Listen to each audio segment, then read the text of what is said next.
కర్ణాటకలోని మైసూర్ జిల్లాలో దారుణం జరిగింది. ప్రియురాలి నోట్లో బాంబు పెట్టి పేల్చాడు ప్రియుడు. కేరళకు చెందినటువంటి సుభాష్తో దర్శితకి వివాహం జరిగింది. అయితే దుబాయ్లో అటు దర్శిత భర్త సుభాష్ డ్రైవర్గా పనిచేస్తున్నాడు.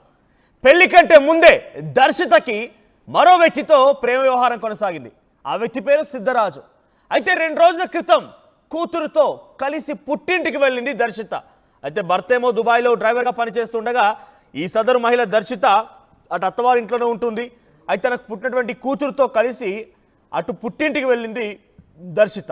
ఇక దర్శిత వెళ్ళిన తర్వాత అత్తింట్లో ఒక దొంగతనం జరిగిందట. విచారణ నేపథ్యంలో దర్శితను పిలిచారు పోలీసులు. ఆ లోపే ప్రియుడి చేతిలో చాలా దారుణాతి దారుణంగా హత్యకు గురైంది దర్శిత. మొబైల్ ఫోన్ పేలినట్టుగా నాటకం ఆడాడు సిద్ధరాజు, కానీ నోట్లో బాంబు పెట్టి పేల్చాడట. ఎంత దుర్మార్గుడు, ఎంత కీచకుడు, ఎంత నరహంతకుడు అని అంటే ఆ సదరు మహిళ నోట్లో బాంబు పెట్టి పేల్చడం ఏంటి?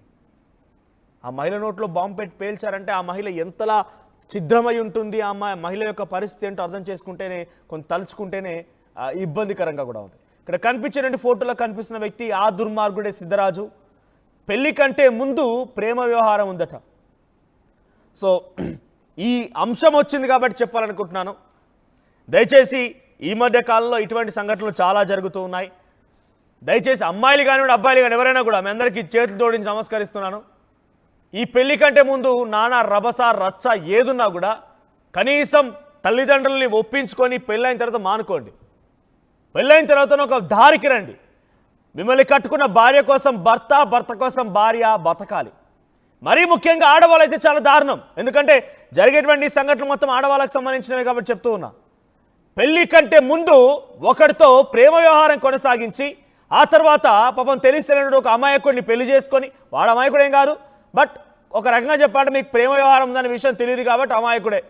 ఆ అమాయకుడిని పెళ్లి చేసుకొని మళ్ళీ ఆ ప్రియుడితో కలిసి ఎప్పుడు చంపేద్దామా, ఎలా చంపేద్దామా, కత్తులు వాడదామా, గుడ్డలు వాడదామా, డ్రమ్ములు వాడదామా, ఫ్రిడ్జులు వాడదామా, చంపి ముక్కలు చేసి మూసీలో వేద్దామా, మంజీరాలో వేద్దామా, ఈ ఆలోచనలా, ఈ పిచ్చి పిచ్చి ఆలోచనలా.